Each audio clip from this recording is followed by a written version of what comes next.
কর্মের দ্বারাতেই তো মানুষ বেঁচে থাকবে। উত্তর পাড়ায় একজন মরেছে, সবাই কাঁদছে। দক্ষিণ পাড়ায় একজন মরেছে, সবাই হাসছে। উত্তর পাড়ার মানুষটা সরকারি সার্ভিস করত, রিটায়ারে পেনশনে যা টাকা পেয়েছে সব টাকা দিয়ে গ্রামে স্কুল করে দিয়েছে।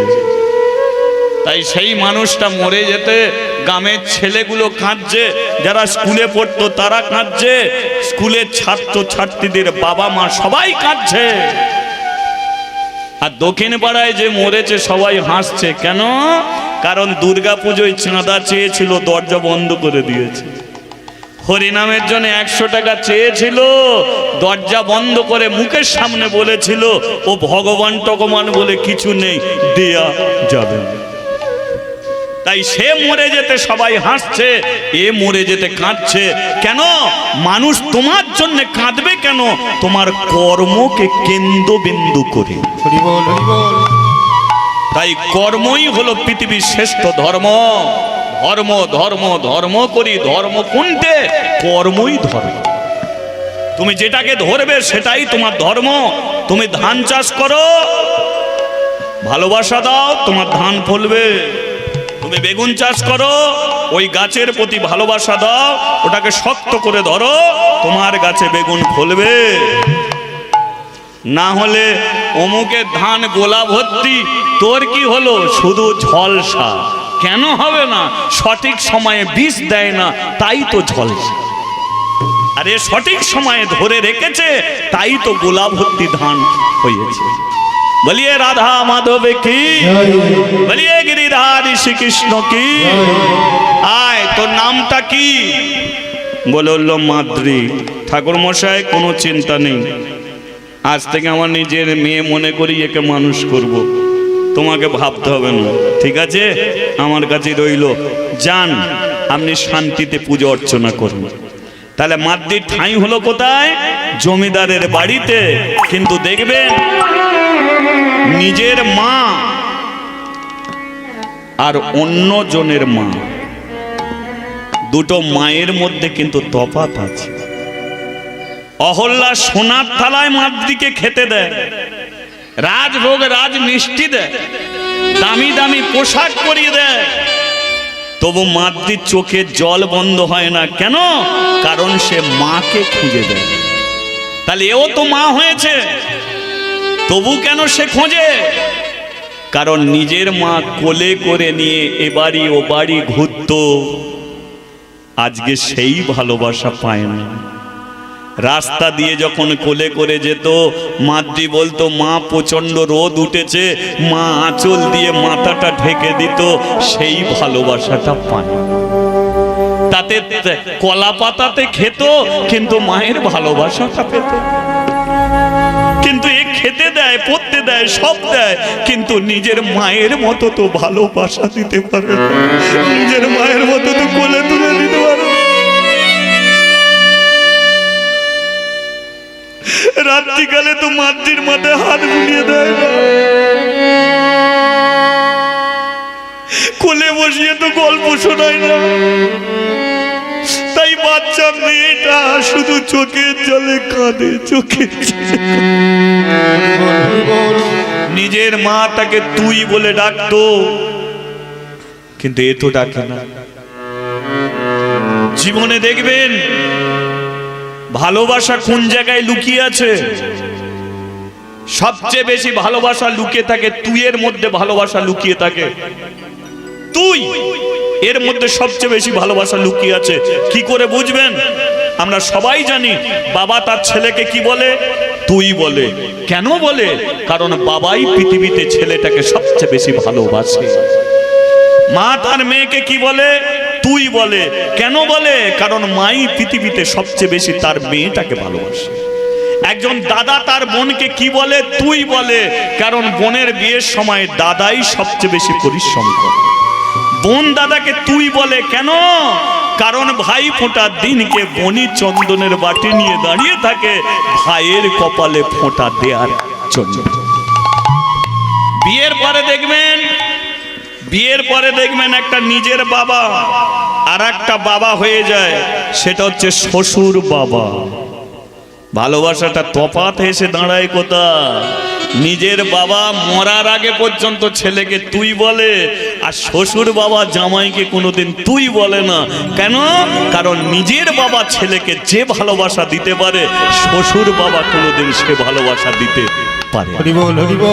নিজের মা যেভাবে ছেলেকে ভালোবাসতে পারে, শাশুড়ি কোনোদিন সেই জামাইকে সেই ভালোবাসা দিতে পারে না। আর আমরা এত মূর্খ, নিজের বাবা মাকে প্রণাম করি না, আর শ্বশুর আসতে দেখলি জিভ বার করে থাকি পায়ে ধুলো নেবো বলে। কোনো অপরাধ নয়, প্রণাম করো, শাশুড়িকে প্রণাম করো, গুরুজনকে প্রণাম করো, কিন্তু নিজের বাবা মাকে কোনোদিন ছেড়ে দিয়ে নয়। গোপাল সেবা করো, 3 টাইম ধরে গোপাল সেবা করো। সকালবেলা একবার শুরু হয়ে গেল কাঁসর ঘন্টা বাজানা, খেতে দিলে দুপুরবেলা শুরু হয়ে গেল কাঁসর ঘন্টা বাজানা, সন্ধেবেলা কাঁসর ঘন্টা বাজিয়ে খেতেই দিচ্ছ। গোপালের কান ব্যথা হয়ে যাচ্ছে, তবু খাচ্ছে, তবু গোপাল খাচ্ছে না। মা বলছে এই গোপালকে খেতে দিনু, যেমন থালায় আছে তেমনই আছে। দিদি এই গোপালকে ঘুম পাড়িয়ে এনু, গিয়ে দেখো যেমন প্যাট প্যাট করে দেখা তেমনই দেখছি। গোপাল সেবা করতে নিষেধ নেই, তাহলে 3 টাইম ধরে তুমি গোপালকে সেবা দিচ্ছ। আর ঘরের বুড়ো বাবাটা সকাল থেকে পরিশ্রম করে দুপুরবেলা স্নান করে বসে আছে, বৌমা কখন গোপাল সেবা হবে তবে দুটো খেতে পাবো, তবে দুটো খেতে পাবো। শ্বশুর বুড়ো মানুষটা যদি বলে ফেলে, বৌমা আজকে সকালে অনেক খেটেছি, অনেক পরিশ্রম করেছি, তুমি তো মুড়ি পর্যন্ত দিতে গেলে না, এখন খুব খিদে পেয়েছে, তোমার গোপাল সেবাটা একটু পরে করবে, আমাকে একটু দাও না। এ বলে কেন, আগে গোপাল সেবা হলো না, আগে তুমি খাবে বলছো? বলো 100% গ্যারান্টি ওই মেয়ের হাতে গোপাল কোনোদিন খাবে না। কারণ আসল গোপালকে তো চিনতে পারেনি, আসল গোপাল তোমার বাবা মা গো, আসল গোপাল বাবা। তাই জীবনে যাই করো ওদের জীবনে কষ্ট দিও না, দুঃখ দিও না। আমার বাবাও নেই, মাও নেই, আমার বাবাও নেই, মাও নেই, তাই আপনার আমার পিতা মাতা গুরুজন আপনাদের চরণেই আমি সবকিছু দিয়ে বসে থাকি। তাই আমি বলি, নিজের বাবা মাকে কষ্ট দেওয়ার জন্য পৃথিবীতে নয়। গোপালের জন্য অনেক কিছু আনছো, কোনোদিন বুড়ো বাবার জন্য 30 টাকা দামি একটা গামছা নিয়ে আসবে, দেখবে ওই বুড়ো মানুষটা তোমাকে যে ভালোবাসা দেবে ওই গোপাল কোনোদিন দেবে না। মায়ের জন্য 200 টাকা দামি একটা শাড়ি কিনে নিয়ে আসবে, দেখবে ওই মা পাড়ায় পাড়ায় ঘুরে বেড়াবে, আমার ছেলে আমাকে একটা শাড়ি দিয়েছে। আমরা সেই বাবা মাকে চিনতে পারি না। প্রণাম করো, গুরুজনকে প্রণাম করো, শ্বশুর শাশুড়িকে প্রণাম করো। 3 টাইম কেন, দিন রাত্রি ঠাকুর ঘরে পড়ে থাকো, কোনো সমস্যা নেই, কিন্তু ঘরের জীবিত গোপালগুলোকে বাদ দিয়ে কোনোদিন। গোপাল রাস্তাঘাটে ঘুরে বেড়াচ্ছে, দুর্গা পুজোর সময় তোমার টাকা আছে, তুমি 5টা ছেলেকে জামা দিলে, আর একটা ভিখারির ছেলে একটা জামা পাওয়ার জন্য মায়ের কাছে শুধু মার খেয়ে যাচ্ছে। তুমি চোখের সামনে দেখতে পাচ্ছ ওর ছেলে ওকে মারছে, কিন্তু তুমি তোমার 5টা ছেলের জামা থেকে একটা জামা ভিখারিকে দিতে পারছো। তাকিয়ে আছে সব ওই গোপাল, ওদের সেবা করো, দেখবে আপনা হতে গোপাল তোমার ঘরে ছুটে আসবে, 100% গ্যারান্টি ছুটে আসবে। তাহলে আজকে মাতৃ দুঃখ হলো এই জায়গায়। জমিদারের স্ত্রী বলল, শোনো, একে খেতে দিচ্ছি, পড়তে দিচ্ছি, স্নান করাচ্ছি, সব কিছু করছি, তবু চোখের জল বন্ধ হচ্ছে না। এক কাজ করো, ওকে মন্দিরেই দিয়েছো, যাও ওকে মন্দিরেই তুলে দিয়েছো, ও বাপ বেটি দুজনে মন্দিরেই থাকবে। কি শিবশঙ্কর বলল, এই চমা বাবার কাছে থাকবি। যেই বলেছে বাবার কাছে থাকবি, মাতৃ নাচিতে নাচিতে মাতৃ মন্দিরে আইলো। হরি হরি হরি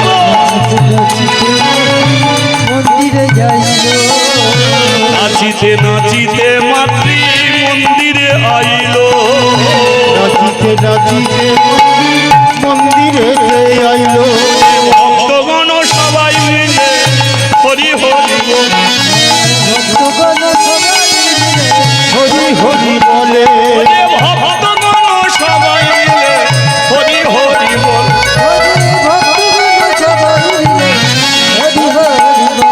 আর আনন্দ ধরে তার আনন্দ ধরে না, আনন্দ ধরে না, আনন্দ ধরে না, কি আনন্দ হলো মনে, আনন্দ ধরে না, ওরে কি আনন্দ হলো মনে। নাচিতে নাচিতে মাতৃ মন্দিরে আইলো, নাচিতে নাচিতে মন্দিরে আইলো। এই যে ঠাকুর মশাই,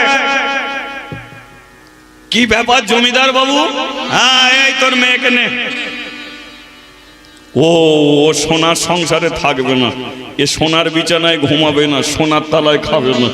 তুই যেমন হয়েছিস তোর মেয়েটা হয়েছে তেমন। এ দিন রাত্রি কেঁদে কেঁদে মরে যাবে, তোর কাছে থাকলেই ভালো হবে।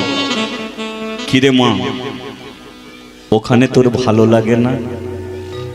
না, আমি তোমার কাছেই থাকবো। থাক থাক, মন্দিরেই থাক। তবে একটা কথা বলে দিচ্ছি, শোন, আমি যখন পুজো করব তখন কিন্তু তুই আমাকে বাবা বলে ডাকবি না। আমি যখন পূজা করব, কারণ পূজাটা হলো ভক্তির জিনিস, অভক্তির জিনিস নয়। ভক্তি করে তাকে আমি পূজা অর্চনা করব। বাবা আমি কি করব? মন্দিরের বাইরে থাকবি। আমি যে পূজার মন্ত্র বলবো, এই মন্ত্র তুই শুনবি, এতেই তোর মঙ্গল হবে। সবানা মঙ্গল, হরিনাম হবে। কোন ভক্ত যদি শুধু এইটুকু শোনে, এতেই তার মঙ্গল। সে যদি আসে হরিবাসরে, তার জীবনে হয় অনেক মঙ্গল। কিন্তু আসতে পারলো না, কিন্তু এতেই সে মঙ্গল। গঙ্গার জলে ডুব দিলে তবে পাপ থেকে মুক্তি পায়। কিন্তু হরিবাসর এমন একটা বাসর, এখানে আপনাকে 10 মিনিট দাঁড়াতে হবে না, শুধু আপনি হরিবাসরটা দেখবেন, এতেই আপনার মঙ্গল। কারণ হরিবাসরে সাধু গুরু বৈষ্ণবের আগমন ঘটে। তার দ্রবে মন্ত্র তুই শুনবি, শোনাতেই তোর মঙ্গল। তাই মন্দিরে থাকতে পারবো তো? তাই তাহলে বাবা কি বলেছে? মন্ত্র শুনতে বলেছে। এবার বাবা ভেতরে পুজো করছে, মাদ্রি দরজার সম্মুখে বসে আছে। বাবা মন্ত্র উচ্চারণ করছে, কিন্তু সংস্কৃত মন্ত্র, এ তো মাতা মুন্ডু কিছু বোঝে না। মাদ্রি বলে ও ওদিকে মন্ত্র চলুক, আমার মন্ত্র আমি শুরু করব। তাহলে ভেতরে মন্ত্র চলছে আর মাদ্রি বাইরে কি করছে? চলো। রাধে কৃষ্ণ গোবিন্দ গোপাল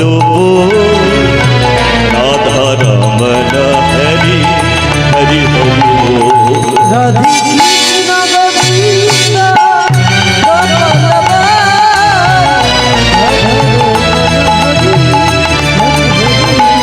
রাধে কৃষ্ণ গোবিন্দ রাধা রমন হরি হরি হরি। রাধে কৃষ্ণ গোপাল হরি হরি গিরি ধারিব গোবর্ধন ধারিব,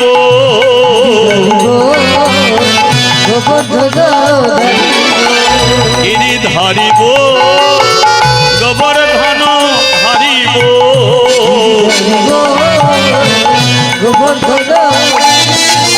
রাধা রমন হরি কৃষ্ণ কৃষ্ণ রাধা রমন হরি কৃষ্ণ কৃষ্ণ রাধা রমন হরি কৃষ্ণ কৃষ্ণ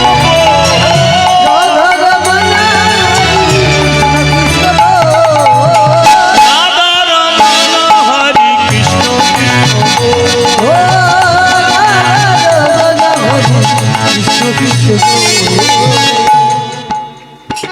রাধে রাধে রাধে রাধে রাধে রাধে রাধে রাধে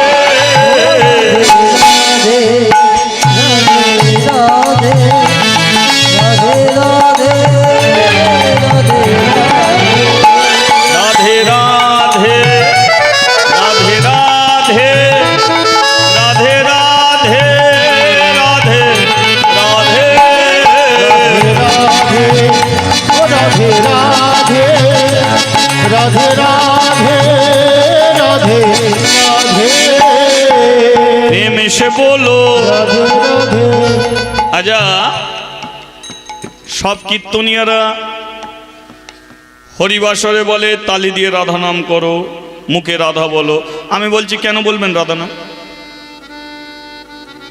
কেন বলবেন? আমি শুধু এইটুকু বলে দেবো, যেগুলো আপনি বলবেন নিজেকে জানবেন, তারপরে আপনি বলুন। তাতে ভালো লাগলে বলবেন, না লাগলে না বলবেন। আমি বলে দিচ্ছি শুনুন। কৃষ্ণ বিয়ে করেছিল 16,108 জন। কতজনকে বিয়ে করেছিল? 16,100। ঠাকুমার ঘুম ভেঙে গেল শুনে নাকি? 16,108 জন। আচ্ছা বলুন তো, যে এতগুলো যার বউ, কৃষ্ণ কোনোদিন তার বউকে নিয়ে মার্কেটে একটা ছবি তুলেছে কি? দেখাতে পারবেন? একটা আছে। কিন্তু রামের পাশে দেখো ঠিক সীতা আছে, শিবের পাশে দেখো ঠিক দুর্গা আছে, লক্ষ্মীর পাশে ঠিক নারায়ণ আছে, কিন্তু কৃষ্ণর পাশে কি আছে? দ্রৌপদী। গাল কে? রাধা। তাহলে যারা এতগুলো স্ত্রী, তাহলে কেউ কি দেখতে ভালো ছিল না? রুক্মিণী যিনি লক্ষ্মী, যিনি লক্ষ্মী সর্বা, তিনি রুক্মিণী হয়ে এলো। তাহলে কৃষ্ণ তাকেও কোনোদিন পাশে দাঁড় করালো না। কেন জানেন? এ প্রশ্নের উত্তর দিয়েছিল রুক্মিণীকে। রুক্মিণী নিজে দাঁড় করিয়ে দিয়েছিল যে তোমার পাশে কোনো স্ত্রীকে মানবে না, একমাত্র রাধাকেই মানবে। ঘটনাটা কি বলবো একটু? রুক্মিণী কি করেছে? কৃষ্ণকে দুধ দিয়েছে। দুধ দিয়েছে। কৃষ্ণ দুধটা জানা খাচ্ছে, তার চেয়ে বেশি পড়ে যাচ্ছে। রুক্মিণী বলল, আমি শুনলাম নাকি দ্বারকাতে রাধা এসেছে। প্রবাস যজ্ঞের ঘটনা, দ্বারকাতে রাধা এসেছে। কৃষ্ণ বলল, সে তো এসেছে, আমি তাকে দেখতে চাই। কেন না? তুমি ঘুমের ঘরে শুধু রাধা রাধা করো, রাধা কত সুন্দরী আমি দেখতে চাই। ঠিক আছে, দেখতে যাবে, যাও, অন্দরমহলে আছে। রুক্মিণী চিন্তা করলো, যে ঘুমের ঘরে রাধা রাধা করে আমার চেয়ে অনেক সুন্দরী। তাই রুক্মিণী সোনা দানা দিয়ে সেজে যাচ্ছে। অন্দরমহলে কিছুটা গুড় ঘি ফিরে এসেছে। দেখলাম রাধাকে খুব সুন্দর দেখতে। কৃষ্ণ বলল, রাধা নয়, তবে ও চন্দাবলী সখী। চন্দাবলী এত সুন্দরী? আর একটু ভেতরে যাও। আবার এগিয়ে গেছে। এবার রাধাকে দেখলাম, বলে ও ললিতা। ললিতা এত সুন্দরী? আর একটু এগিয়ে যাও, ও বিশাখা। ও রাধা কোথা? বলে একদম সবার শেষে আছে। এবারে এত সোনা দানা দিয়ে সেজেছে, নিজে আর হাঁটতেই পারছে না। কি সখীরা যদি এত সুন্দরী হয়, তাহলে রাধা কত? সবার শেষে দরজা খুলেছে। দরজা খুলে মাথা নিচু করে আসছে। এসেই কৃষ্ণকে বলল, এই রাধার জন্য দিন রাত্রি কাঁদো কেন? কি কালো, কি কালো। কৃষ্ণ বলে, এই ঠিক দেখেছো রাধাকে,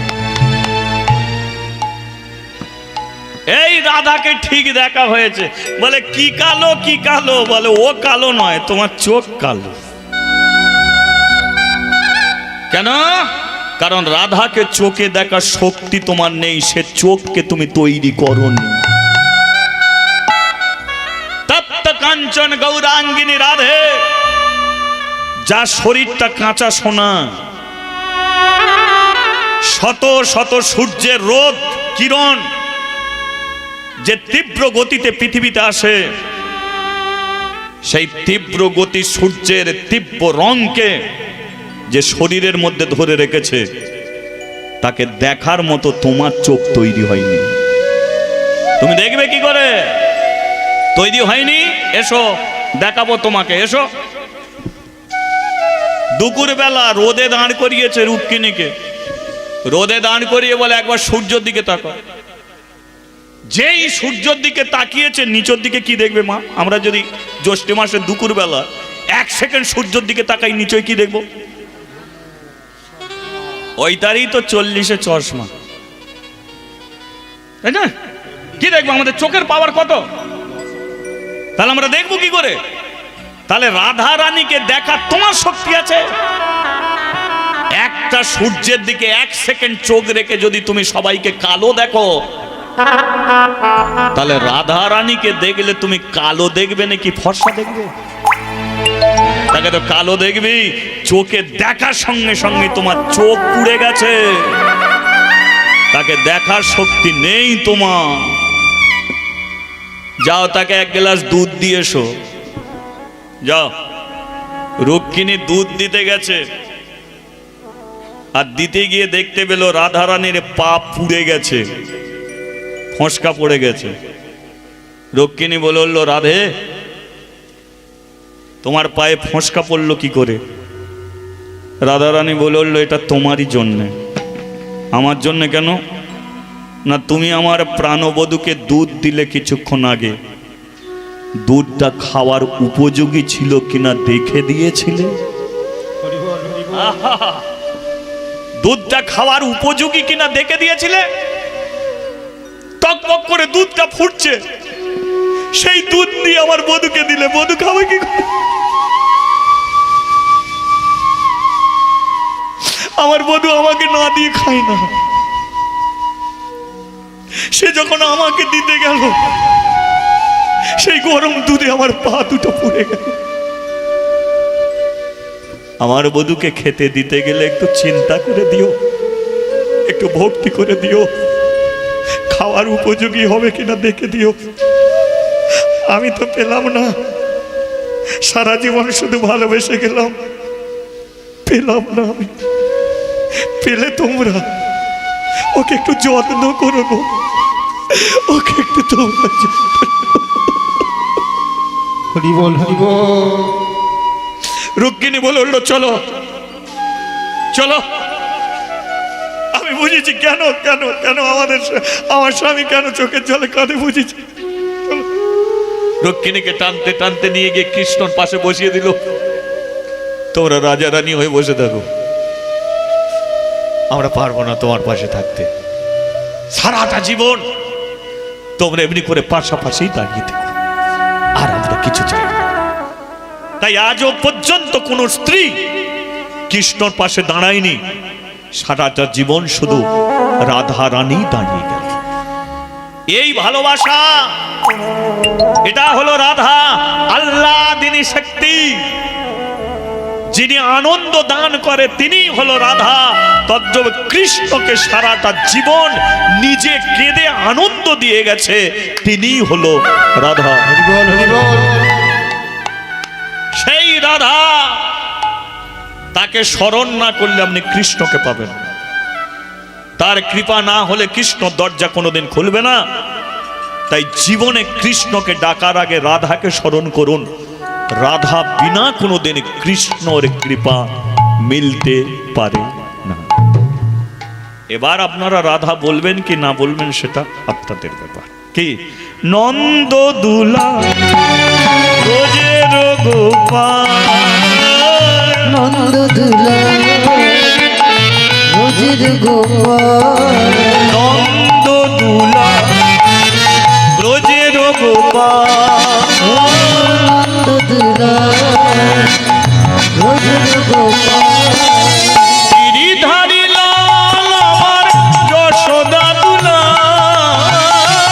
গিরিধারী লাল আমার যশোদা দুলা, গিরিধারী লাল আমার যশোদা দুলা। ও গিরিধারী লাল যশোদা দুলা, প্রেম এসে বলো রাধে রাধে। এবার বলবেন তো, একটু রাধাকে ডাকবেন তো। তার আগে তালটাকে ঠিক করে নিন, তালে তালে সবাই মিলে তালি দিন।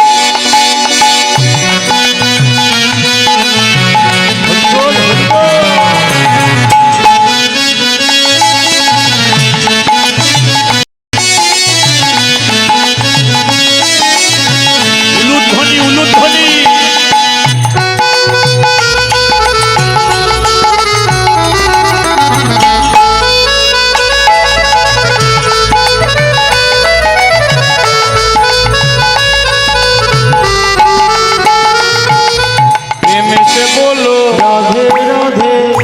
তোরা বন্ধ কর, আবার আমরা কালকে কোথাও গিয়ে বলবো, আপনারা বলে নেন, হ্যাঁ ঠিক আছে। প্রেম এসে বলো, ভাব এসে বলো, मन से बोलो, तन से बोलो, दिल में बोलो, सांस में बोलो, आँख में बोलो, सामने बोलो, पीछने बोलो, दाएं बोलो, बाएं बोलो, तन से बोलो, तन से बोलो, भाव से बोलो, हाथ तुले बोलो,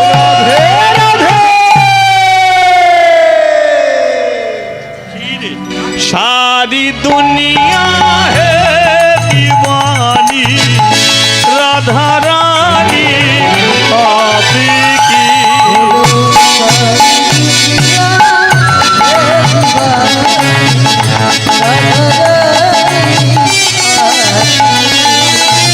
सारी दुनिया है दीवानी,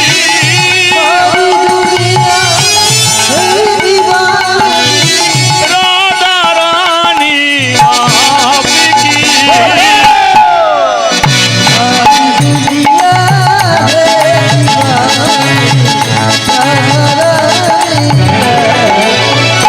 बोलो राधे राधे राधे राधे राधे राधे राधे राधे राधे राधे राधे बोलो राधे राधे राधे राधे राधे राधे बोलो राधे राधे राधे राधे राधे राधे बोलिए राधा रानी की, जय श्याम सुंदर की, मदन मोहन की।